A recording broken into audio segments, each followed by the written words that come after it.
quand on dit l'évangile, là, l'évangile tient sur 4 lois spirituelles. La première loi, c'est la loi de l'amour. Dis après moi, la loi de l'amour. Que veut dire la loi de l'amour?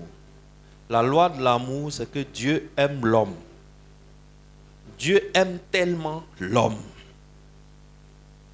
La deuxième loi, c'est la loi du péché. Répète après moi, la loi du péché. Très bien. Dieu aime l'homme. C'est la loi de l'amour. Malheureusement, l'homme a péché. En péchant, l'homme s'est éloigné de Dieu. Je vais bien t'expliquer tout à l'heure. Tu vas comprendre. La troisième chose, c'est la loi du pardon. La loi du pardon, ça veut dire Dieu aime tellement l'homme que malgré que l'homme a péché et que l'homme n'a plus le droit de rester dans la présence de Dieu, Dieu a mis en place un plan pour ramener l'homme dans sa présence. C'est la loi du pardon. Et la dernière loi, c'est la loi du salut. L'homme qui vient d'être ainsi pardonné, désormais a le salut. Il a la vie éternelle. Il ne peut plus mourir. Dis-moi amen. Dis-moi amen. Voilà les 4 lois spirituelles qui régissent l'évangile. Maintenant, allons dans 1 Corinthiens. 1 Corinthiens chapitre 15, versets 1 à 4. Maintenant que tu connais les 4 lois spirituelles, je vais te les expliquer. 1 Corinthiens 15, 1 à 4. Très bien. Je lis pour toi.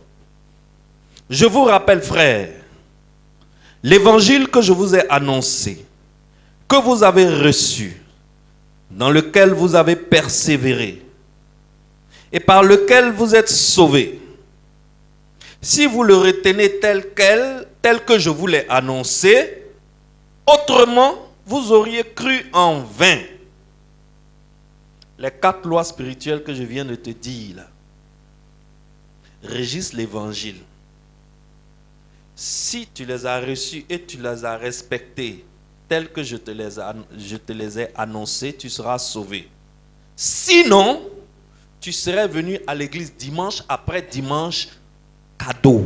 C'est ce que Paul dit, vous auriez cru en... Tu te seras comporté comme un chrétien en venant à l'église dimanche après dimanche, cadeau, pour rien.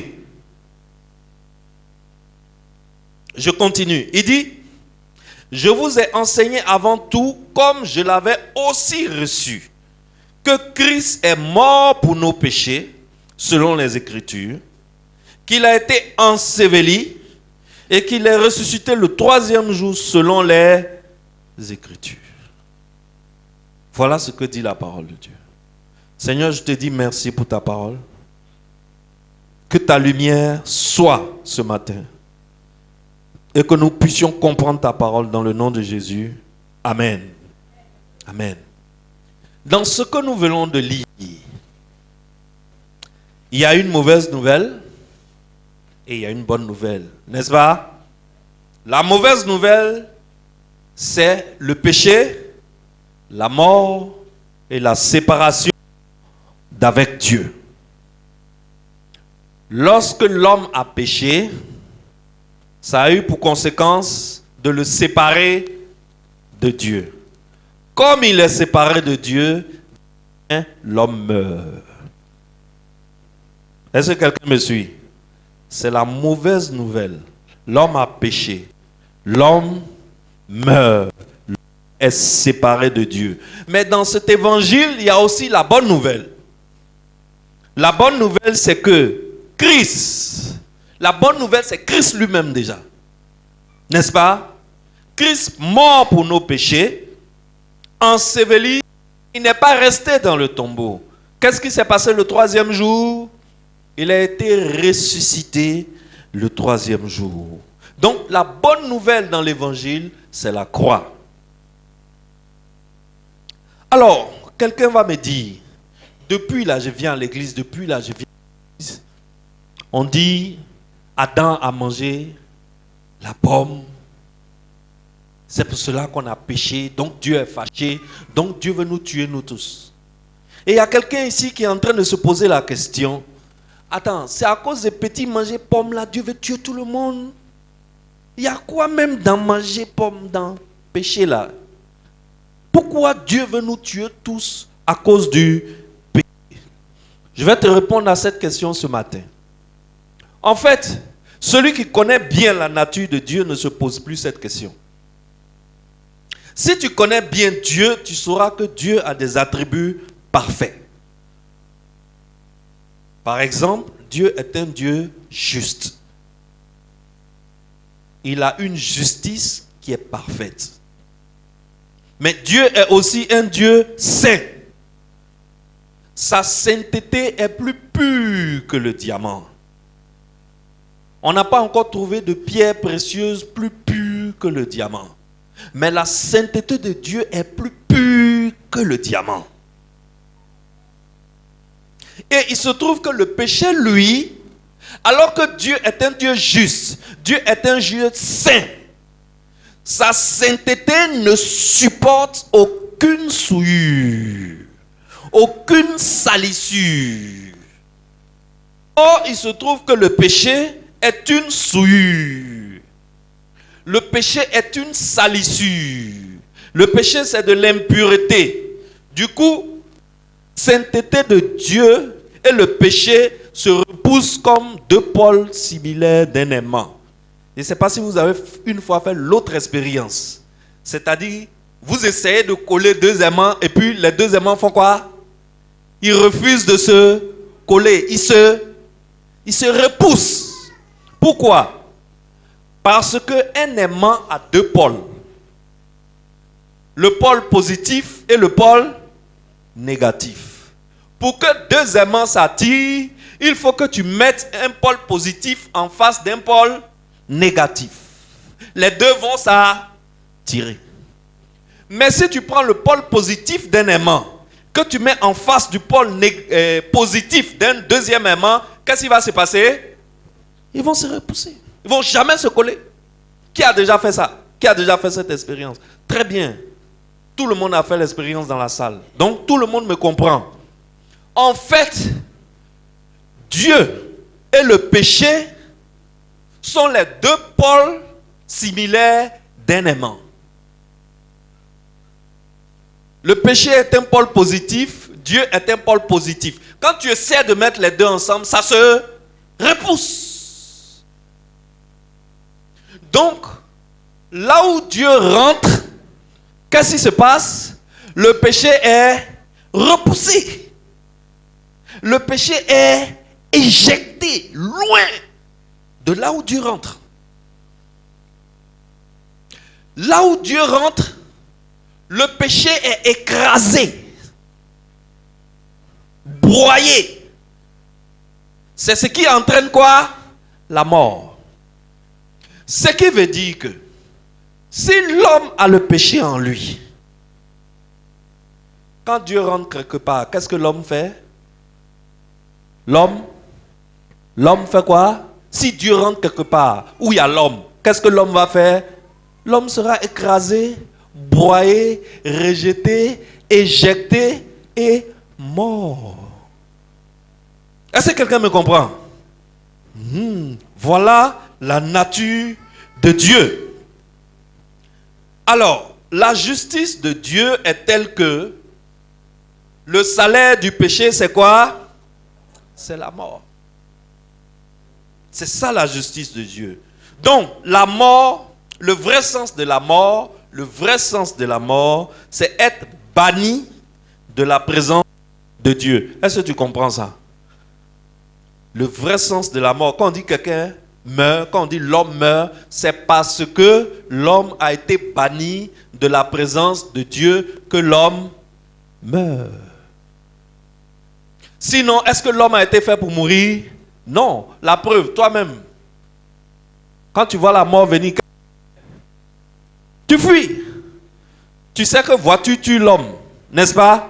Quand tu es en train de traverser la route, tu vois une voiture qui vient, tu fais quoi? Tu cours parce que Dieu n'a pas mis la mort en toi. Tout ce qui est mort, qui veut venir vers toi, toi tu fuis pour laisser. Tu n'aimes pas la mort. Donc la mort de l'homme n'est provoquée que parce que l'homme a été banni de la présence de Dieu. Alors, maintenant, suis-moi bien. Je veux toute ton attention. Jusqu'à présent, j'étais dans mon introduction. Je vais te donner le message que j'ai préparé pour toi aujourd'hui. Suis-moi bien. On a dit que Dieu est un Dieu de justice. N'est-ce pas? Il est aussi un Dieu d'amour. Un Dieu de justice. Bien qu'il soit aussi un Dieu d'amour. S'il y a péché, qu'est-ce qu'il doit faire? Est-ce que tu me suis bien? On est en train de parler des attributs de Dieu. On dit que Dieu est un Dieu de justice. Donc la justice de Dieu ne plaisante pas. Mais Dieu est aussi un Dieu d'amour. Maintenant, voilà, l'homme a péché. Que doit faire Dieu? La justice de Dieu exige quoi? La justice de Dieu exige que l'homme soit puni. Est-ce que c'est pas ça la justice? C'est ça la justice. La justice, c'est que le malfaiteur qu'on a attrapé, qu'on le menotte et qu'on le jette en prison pour qu'il reste enfermé 12 ans, 15 ans, 20 ans pour payer le préjudice qu'il a commis. N'est-ce pas? Tipeee, c'est pas comme ça. C'est pas pour ça qu'on vous envoie pour courir derrière les voyous là. C'est ça. C'est pour les attraper, pour les menotter, pour les mettre en prison. Pourquoi? Parce que la justice veut que quand quelqu'un a péché, il doit être puni. Donc, si la justice de l'homme punit quelqu'un qui a fait du tort, ce n'est pas la justice de Dieu qui va pardonner à quelqu'un qui a fait du tort. Donc, la justice de Dieu veut que le pécheur soit puni. Donc, l'homme a péché et l'homme doit être puni. Mais il se trouve que Dieu est un Dieu d'amour. Si Dieu veut appliquer son amour, l'homme ne sera pas. Or, Dieu n'a pas que l'amour. Il a aussi la justice. La justice veut que l'homme soit puni. L'amour veut épargner et préserver l'homme. Donc, tu dois savoir que l'amour de Dieu n'annule pas la justice de Dieu. La loi du péché et la loi du pardon. Si l'homme a péché, il doit être puni. Mais Dieu aime l'homme. Si Dieu punit l'homme, tous les hommes vont disparaître sur la terre. Cette espèce va disparaître. Donc, son amour veut sauver l'homme. La justice doit punir l'homme. On fait quoi? Où on est là, on fait quoi? L'amour de Dieu n'annule pas la justice de Dieu. Donc, la justice réclame sa part, l'amour réclame sa part. Dieu fait quoi? Il faut savoir que les attributs de Dieu n'agissent pas l'un contre l'autre. Ce n'est pas parce que Dieu est amour que Dieu ne va pas être juste. Ce n'est pas parce que Dieu est juste qu'il ne va pas être amour. Donc, il est un Dieu saint et si tu as péché, tu ne peux plus habiter avec lui. Mais comme Dieu est juste, si tu as péché, il ne peut pas te laisser impuni. Donc Dieu qui est saint et juste, il est aussi un Dieu d'amour. L'homme a péché et est donc séparé de Dieu. Sa punition normale, c'est quoi? La mort. Le salaire du péché, c'est la mort. Mais il se trouve que Dieu aime l'homme. Regarde, en Genèse chapitre 1. Si tu connais bien ta Bible, quand tu lis Genèse chapitre 1, tu vois que quand Dieu créait les choses là, quand Dieu créait la terre là, on dit il a créé les bêtes des champs selon leur espèce. Il a créé les oiseaux des cieux selon leur espèce. Il a créé les poissons et les mammifères marins selon leur espèce. Mais arrivé sur l'homme, qu'est-ce que Dieu dit? La Bible dit, et Dieu créa l'homme selon lui-même son espèce. Lui-même son espèce. Ça veut dire quoi? Ça veut dire que l'espèce de Dieu, l'espèce de l'homme, c'est quoi? C'est la même espèce que Dieu. L'homme est la seule créature qui est de la même espèce que Dieu. Donc l'homme n'a pas son espèce à part, et puis Dieu a son espèce à part. De toutes les créatures qui existent sur terre, c'est l'homme seul qui a l'espèce de Dieu. Donc en réalité, quand Dieu voit un homme, il voit quoi? Il se voit lui-même. Est-ce que tu vois l'amour que Dieu a donné aux hommes? C'est pour cela que la Bible dit, il a fait à son image et à sa ressemblance. Alors Dieu aime énormément l'espèce l'homme. Qu'est-ce que Dieu va faire maintenant? Voilà une qu'il aime beaucoup. Mais l'espèce a péché. S'il applique sa justice, l'espèce fait quoi? Disparaît totalement. Mais son cœur est attaché à cette espèce. Il ne veut pas voir cette espèce disparaître. Qu'est-ce que Dieu va faire? L'amour de Dieu va tout mettre en œuvre pour essayer de racheter le pécheur homme. Parce que l'homme n'a pas été le premier à pécher. Qui a été le premier à pécher? Qui a été le premier à pécher? C'est Satan. Le premier pécheur, le père du péché, ce n'est pas l'homme. C'est qui? C'est Satan. Mais quand Satan a péché, qu'est-ce qui s'est passé?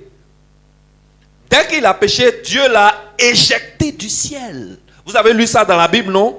Dès qu'il a péché, Dieu l'a chassé. Parce que je vous ai dit, le péché et puis Dieu, c'est les pôles similaires d'un aimant. Il repousse. Là où il y a Dieu, péché ne peut pas rester là-bas. Dès que Satan a péché, il a été éjecté loin de la présence de Dieu.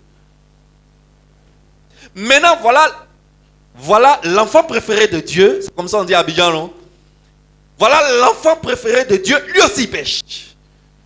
Quand moi j'ai péché, tu m'as chassé. Maintenant, ton fils préféré aussi a péché. Il faut le chasser maintenant, on voit.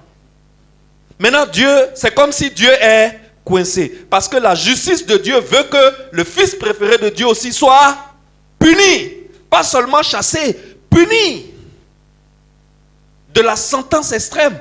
Tout le monde connaît la punition de Satan. Nous savons tous, et la Bible nous le dit, que Satan, un jour, sera détruit définitivement. Satan lui-même connaît son sort. Donc, tout homme qui a péché est appelé à être détruit définitivement. Maintenant, l'homme, qui est l'enfant préféré de Dieu, aussi a péché. Ça veut dire que l'homme aussi doit être détruit définitivement. Or, il se trouve que le cœur de Dieu est attaché à l'homme. Parce que Dieu a donné son espèce à l'homme. Que faire? Dieu est obligé maintenant de racheter l'homme. Dis après moi, racheter l'homme. L'amour de Dieu, c'est vrai. Quand l'amour de Dieu te localise, c'est une fois pour toutes. C'est pour cela que Dieu va trouver un moyen de punir l'homme, mais en même temps de sauver l'homme. Et ce moyen-là, ça s'appelle un substitut. Dis après moi, un substitut. Un substitut. Est-ce que c'est gros français? C'est pas gros français, on comprend facilement. N'est-ce pas? Un substitut, ça veut dire tout simplement celui qui prend valablement la place d'un autre. Alors, on va commencer à chercher dans l'univers un substitut et on se rend compte que ce n'est pas facile de trouver un substitut. C'est-à-dire de trouver quelqu'un qu'on va mettre à la place de l'homme et puis on va le punir pour que l'homme puisse rester en vie. Est-ce que vous comprenez l'esprit? Ce que Dieu veut faire, Dieu veut sauver son espèce préférée. Dieu veut sauver ses enfants préférés. Mais il doit les punir parce qu'il est juste. Parce qu'il est Dieu. Donc forcément, quelqu'un doit être puni. Mais il faut aussi sauver l'homme. Dieu va utiliser maintenant un substitut. Comme ça, le substitut, lui, il sera puni en lieu et place de l'homme pour que l'homme puisse rester en vie. On se met à chercher un substitut, on trouve que ce n'est pas facile à trouver. Parce que un substitut, d'abord, il doit être obligatoirement un homme. Parce que c'est l'homme qui a péché. Est-ce que quelqu'un me suit? Le substitut doit être forcément un homme. Parce que c'est les hommes qu'il veut sauver. Or, tous les hommes qui sont sur la terre ont péché. C'est où on va trouver un homme qui n'a pas péché. Le substitut doit être un homme. Le substitut doit donner son sang. Parce que la punition, c'est quoi? La sentence de la justice de Dieu, c'est la mort. Or, la mort chez les hommes, c'est perdre son sang définitivement. Donc, le substitut, là, ça doit être quelqu'un qui a sang. Le substitut là ne peut pas être un ange. Pourquoi? Parce que les anges n'ont pas de sang. Ce sont des esprits. Un esprit n'a pas de sang. Donc, d'abord, il faut trouver un homme, quelqu'un de la race des hommes. Il faut que cette personne soit capable de donner son sang. Et il faut que ce gars soit né d'une femme, mais en même temps ne pas avoir un père terrestre. Je ne sais pas si tu comprends la difficulté. Le gars, le substitut là, il doit être né d'une femme. Parce que les hommes naissent d'une femme. Tu as déjà vu un homme qui est sorti d'un œuf? Non. Les hommes naissent de quoi? D'une femme. Donc, le substitut qu'on cherche là, le gars qu'on cherche pour le punir à la place des hommes là, il doit être un homme. Il doit pouvoir donner son sang. Donc, il doit avoir du sang. Il doit être né d'une femme, mais en même temps ne pas avoir un père terrestre. Parce que si jamais il a un père terrestre, lui aussi il sera entaché du péché. Parce que le péché là, on le prend où? On le prend dans le ventre de notre maman. C'est là-bas. Donc si c'est un homme qui engendre le substitut, il ne peut plus être substitut. Il faut que ce substitut soit engendré de façon surnaturelle depuis le ciel. On est en train de trouver un substitut. Où trouver un tel homme? Sur la terre, c'est impossible. Car tous les papas qui sont sur la terre sont souillés du péché. L'amour de Dieu dit, comme il n'est pas possible de trouver quelqu'un sur terre qui va se mettre à la place des pécheurs, moi-même Dieu, je viens. Dis-moi amen. L'amour de Dieu dit, moi-même je viens pour sauver mon espèce. Et l'amour de Dieu est venu. Et il se trouve que l'amour de Dieu a le nom du Fils de Dieu. L'amour de Dieu, on l'appelle Dieu le Fils. C'est pourquoi le Fils de Dieu s'est incarné dans le ventre d'une fille qui s'appelle Marie et il est devenu homme. Si tu lis bien ta Bible, en Genèse chapitre 3, verset 15, la Bible parle de la postérité de la femme.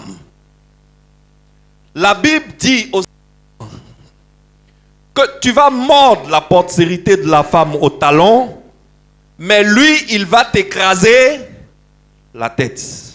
La Bible n'a pas dit la postérité de l'homme. La Bible a dit la postérité de qui? De la femme. Donc, il doit être né d'une femme, mais son papa ne doit pas être un humain. Alors, si ces conditions sont réunies, le gars là, il est éligible pour devenir un substitut, pour prendre la place de l'homme afin de subir la justice de Dieu. C'est ça qu'on appelle la sublime substitution. Dis après moi, la substitution. La substitution. Bishop, ce qu'on est en train de faire là, on dit on est chrétien, on parle de l'évangile. Le fondement de l'évangile là, c'est la substitution. Ça veut dire que prendre valablement la place de quelqu'un. Et cette substitution-là, quelqu'un est venu donner sa vie pour mourir, pour prendre la justice de Dieu, pour subir la sentence de Dieu, afin que toi et moi, on reste vivants. On trouve ça partout dans la Bible. On trouve ça partout dans la Bible. Je te donne un exemple. Dans le jardin d'Éden, lorsque Adam a péché, la Bible dit que Dieu a tué un agneau et il a pris la peau de l'agneau pour faire quoi? Un vêtement pour cacher la nudité de Adam. Pourquoi Dieu a-t-il tué immédiatement un agneau, selon toi? Parce qu'il y a eu quoi? Il y a eu péché. La sentence du péché, c'est quoi? C'est la mort. Donc, Adam devait immédiatement mourir avec Ève. Donc, il faut que quelqu'un à la place d'Adam, sinon Adam et Ève meurent immédiatement. Or, si Adam et Ève meurent immédiatement, les enfants préférés de Dieu, l'espèce chérie de Dieu, disparaît. Automatiquement, qui est mort à la place d'Adam et Ève? L'agneau. Est-ce que tu me comprends bien? L'agneau est mort. Le sang a coulé. Quand il y a péché, il faut que le sang coule. Et Dieu a tué immédiatement un agneau à la place de Adam et Ève. Et il a pris la peau de l'agneau, il les a couverts. Un peu plus loin, Abraham. Abraham est parti sur la montagne de Morija pour aller sacrifier Isaac, son fils, à Dieu.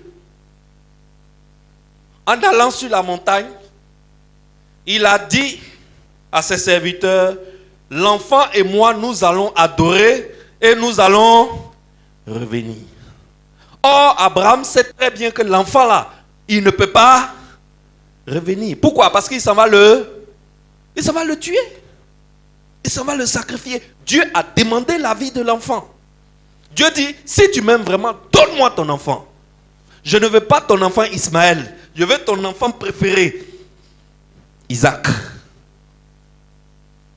Dieu était en train d'enseigner la substitution à Abraham. Abraham arrive sur la montagne, il attache Isaac sur l'autel, il met le feu, il met l'enfant, il veut égorger l'enfant. Dieu dit, arrête. Maintenant, je sais que tu m'aimes vraiment. Je t'ai dit, je veux la vie de ton fils préféré. Tu n'as pas hésité. Tu es venu, tu l'as attaché, tu t'apprêtes à l'égorger. Ne touche plus à l'enfant. Regarde derrière toi. Abraham regarde derrière lui. Là où lui, il était passé pour venir avec son fils là. Il y avait un bélier qui était attaché, mais il n'a pas vu. Dieu lui dit, retourne. Il voit, il y a un bélier. Dieu dit, prends le bélier. Tue-le à la place de l'enfant. Qui devait mourir? C'est Isaac. Mais est-ce que l'enfant est mort? Non. Qui est mort à la place de l'enfant? Le bélier. C'est une substitution. En Lévitique, le souverain sacrificateur devait prendre chaque année un bouc. N'est-ce pas? Il devait prendre un bouc. Et le bouc là, il devait prononcer tous les péchés des enfants d'Israël sur le bouc. Et on chassait le bouc, on le chassait dans le désert pour que le bouc aille mourir dans le désert. Un bouc que tu abandonnes dans le désert, sans nourriture, sans eau, avec les serpents, les scorpions, etc., qu'est-ce qu'il peut faire? Il ne peut que mourir. Quand le bouc meurt, il est mort à la place de qui? des enfants d'Israël. Parce qu'on a transféré tous les péchés des enfants d'Israël sur le bouc. Et c'est le bouc qui est mort à la place des enfants d'Israël. C'est ça qu'on appelle la substitution. Est-ce que quelqu'un comprend la substitution? Alléluia. Alors, partout dans la Bible, il y a de substitution. Parce que la substitution est la seule façon d'éviter à l'homme de mourir à cause de son péché. N'est-ce pas? C'est là où tu vois la beauté de Ésaïe 53. Ésaïe 53, on ne peut pas lire tout, mais on va lire un peu. Ésaïe 53 dit: qui a cru à ce qui nous était annoncé? Qui a reconnu le bras de l'Éternel?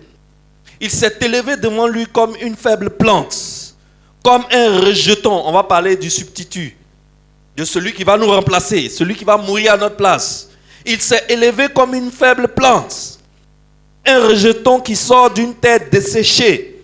Il n'avait ni beauté, ni éclat à attirer nos regards, et son aspect n'avait rien pour plaire. Il a été méprisé et abandonné des hommes. Il a été un homme de douleur et habitué à la souffrance, semblable à celui dont on détourne le visage. Nous l'avons dédaigné, nous n'avons fait de lui aucun cas. Cependant, ce sont nos souffrances qu'il a portées. C'est de nos douleurs qu'il s'est chargé. Et nous l'avons considéré comme puni, frappé de Dieu, humilié. Mais il était blessé pour nos péchés. Lui, il a été blessé à cause des péchés de qui? Nous, nos péchés. Donc, nous qui avons péché, on n'a pas été blessés. Qui a été blessé? Le substitut. Il a été brisé pour nos iniquités. Le châtiment qui nous donne la paix est tombé sur lui. Et c'est par ces meurtrissures que nous sommes guéris. Nous étions tous errants comme des brebis. Chacun suivait sa propre voie. Et l'Éternel a fait retomber sur lui l'iniquité de nous tous. L'iniquité, ça veut dire le péché. Il a été maltraité et opprimé. Il n'a point ouvert la bouche. Et semblable à un agneau qu'on mène à la boucherie, à une brebis muette devant ceux qui l'attendent, il n'a point ouvert la bouche. Il a été enlevé par l'angoisse et le châtiment. Et parmi ceux de sa génération, qui a cru qu'il était retranché de la terre des vivants et frappé par les péchés de mon peuple, on a mis son sépulcre, sépulcre c'est tombeau, on a mis sa tombe parmi les méchant. Son tombeau était avec le riche. Ça veut dire que le jour où on l'a tué au milieu des bandits, des braqueurs. Il n'est pas mort comme un homme digne. Il est mort de la mort la plus horrible, la mort de la croix, la mort qu'on réserve aux brigands. Mais le tombeau dans lequel il a dormi, c'était la tombe des riches. C'était la tombe de qui? Joseph d'Arimathée, le riche. Il y a tellement de choses. On dit, quoiqu'il n'eût point commis de violence et qu'il n'eût point de fraude dans sa bouche, il a plu à l'Éternel de le briser par la souffrance. Et après avoir livré sa vie en sacrifice au péché, il verra une postérité et prolongera ses jours. Et l'œuvre de l'Éternel prospérera entre ses mains. Voilà le substitut. Voilà comment Ésaïe nous présente le substitut. Et ce substitut-là, ça ressemble à la vie de qui? Ça ressemble à la vie de qui? Qui a été tué parmi les brigands? Qui a été enterré dans la tombe d'un riche? Qui a été blessé à cause de nous, nos péchés? Qui a pris sur son dos nos souffrances? Qui a été le seul qui est né d'une femme mais qui n'a pas un père terrestre? Etc., etc. Est-ce que maintenant quelqu'un peut me donner le nom du substitut? Qui est notre substitut? C'est le Seigneur Jésus-Christ. C'est pas Mahomet, Bishop. C'est pas Mahomet. Mahomet est né d'un homme. Mahomet ne peut pas être un substitut. C'est pas Bouddha. Bouddha a un père humain. Il ne peut pas être un substitut. Il n'a pas été blessé pour nos péchés. C'est pas par les meurtrissures de Mahomet que nous sommes guéris. C'est pas par les meurtrissures de Bouddha que nous sommes. Le seul qui correspond à cette description biblique du substitut, c'est Jésus-Christ de Nazareth. Est-ce que tu peux applaudir pour Jésus? Alléluia. Alléluia. C'est pour cela, à partir de maintenant, tu vas comprendre certains passages bibliques plus qu'avant. Quand je te lis par exemple Romains chapitre 8, verset 1. Romains 8, 1 dit quoi? Il n'y a donc maintenant aucune condamnation pour ceux qui sont en Jésus-Christ. Donc tu comprends maintenant pourquoi. Tu comprends maintenant pourquoi la justice de Dieu ne peut plus te tuer. Pourquoi la justice de Dieu ne peut plus te tuer? Parce que la justice de Dieu a déjà tué quelqu'un à ta place. La justice de Dieu ne tue pas quelqu'un deux fois. Tu as déjà payé. C'est pour cela que tu es assis devant moi ici. Si tu reçois Jésus-Christ comme Seigneur et Sauveur, il n'y a plus de condamnation pour toi. Tous tes péchés sont pardonnés, effacés et annulés. Malgré ce que tu sais que tu fais. Ce que toi-même tu sais dans ton ventre là-bas que je ne sais pas. Parce que quand je parle là, toi-même tu déroules la vidéo de ta vie. Même cette semaine-là, tu as gâté. Mais le pasteur te dit que tous tes péchés sont pardonnés. Non seulement pardonnés, effacés et annulés. Pourquoi? Parce que quelqu'un a payé. Substitut a payé. Donc toi, tu n'es plus pécheur. C'est ça la justice de Dieu et l'amour de Dieu. Regarde, Jean, je termine sur Jean. Jean chapitre 5, verset 24. En vérité, je vous le dis, celui qui écoute ma parole et qui croit à celui qui m'a envoyé, il a la vie éternelle. Et il ne vient point en jugement, mais il est passé de la mort à la vie. On est en train de parler de qui? On est en train de parler de toi, qui est en Jésus-Christ. Qui a reçu Jésus-Christ comme Seigneur et Sauveur. Jean 11, 25. Jésus lui dit, je suis la résurrection et la vie. Celui qui croit en moi vivra, même quand il sera mort. Ça veut dire quoi? Ça veut dire que toi et moi, nous avons bénéficié de la substitution. Est-ce qu'on peut acclamer Dieu pour sa substitution? Alléluia. Est-ce qu'on peut acclamer le Seigneur véritablement pour sa sublime substitution? Sa sublime substitution. Alléluia. Alléluia. Ne loupe pas le culte du dimanche prochain. Parce que l'enseignement de commencer, c'est le dimanche prochain que je vais le terminer. Mais je veux déjà que tu comprennes comment tu as bénéficié de la substitution.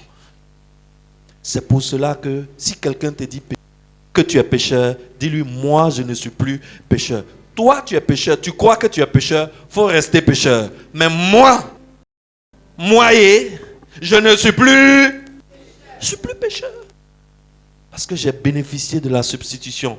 Lève-toi, enfant.